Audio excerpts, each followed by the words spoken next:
resident of Robert Taylor Homes, one of the largest housing projects in the United States. It was built with federal aid by the Chicago Housing Authority. Earlene White resettled here when her house was demolished in a slum clearance program.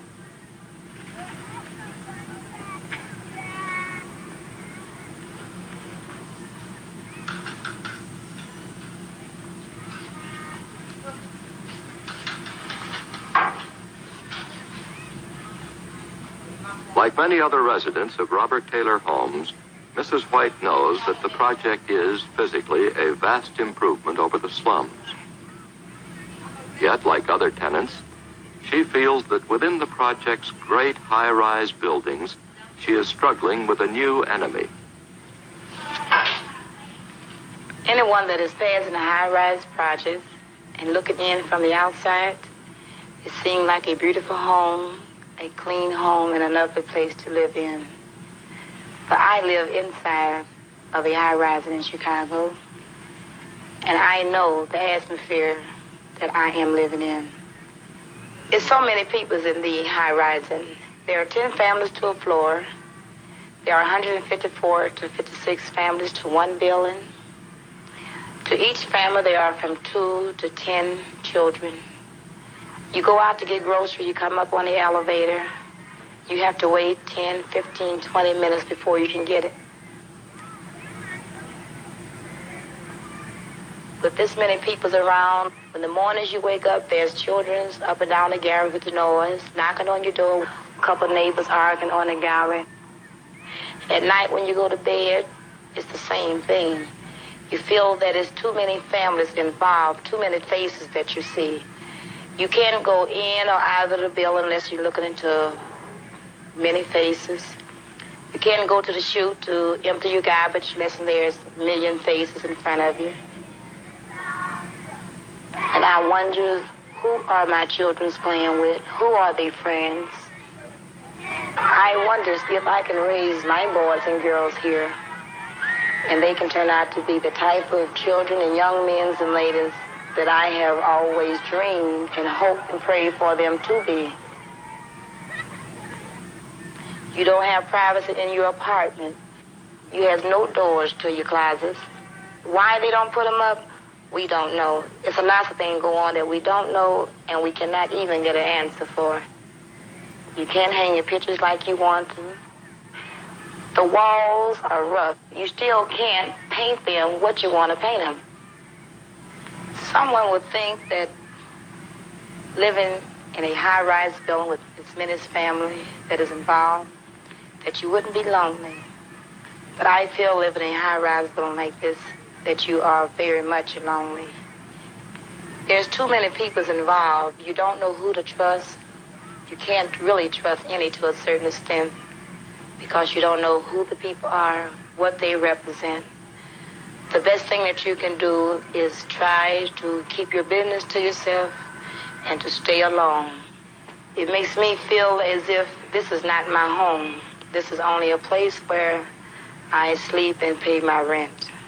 It's just like you're closed in a corner with no way out, nowhere to go. When I visit my mother in what some people may call a slum area, I feel this is home. Not because it's my mother's home, but it's because I feel free. I've left behind me the noise. I left behind me the hundreds of children. I left behind me these stone walls closed in on you. When I go there, I can sit on a porch, or my kids can go in the yard and play. I can open a door and walk out and say, don't do this, or come inside and eat. These little small things is really what matters. 3, 4, 5.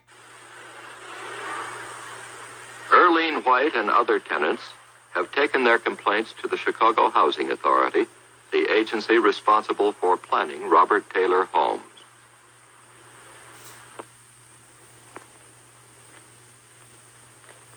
The chairman of the Housing Authority is Charles Swibel.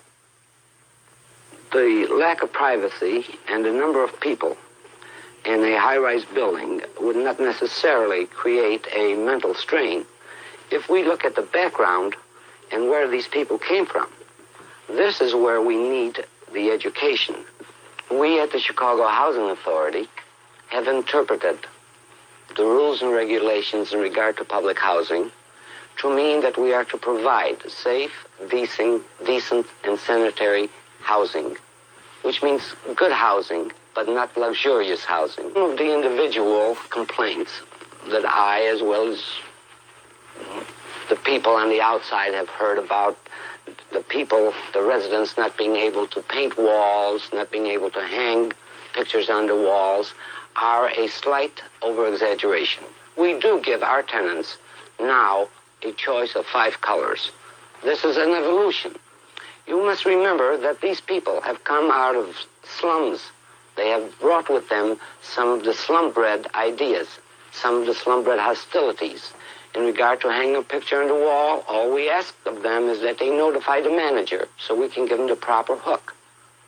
Otherwise, in order to hang a postcard, so to speak, they might use a 2-inch nail. We don't want to make it so comfortable and so ideal for them that they wish to remain in public housing. We are trying to get them upgraded, if you will, so that they can go out on the open market and find private housing.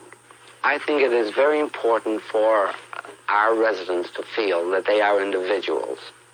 And I wish that we, as the Chicago Housing Authority, could bring this message to all the residents in public housing, that we are interested in them individually. We do want them to better themselves. That is the sole purpose of the public housing program. We want their morale to go up. We hope and pray that they can merely use public housing for an economic reason, and that they will better themselves, get better jobs, make more money, and go into the private market. We are not in competition with the private market. If I had a choice of living at Robert Taylor Homes or in a dilapidated shack, I would choose Robert Taylor Homes.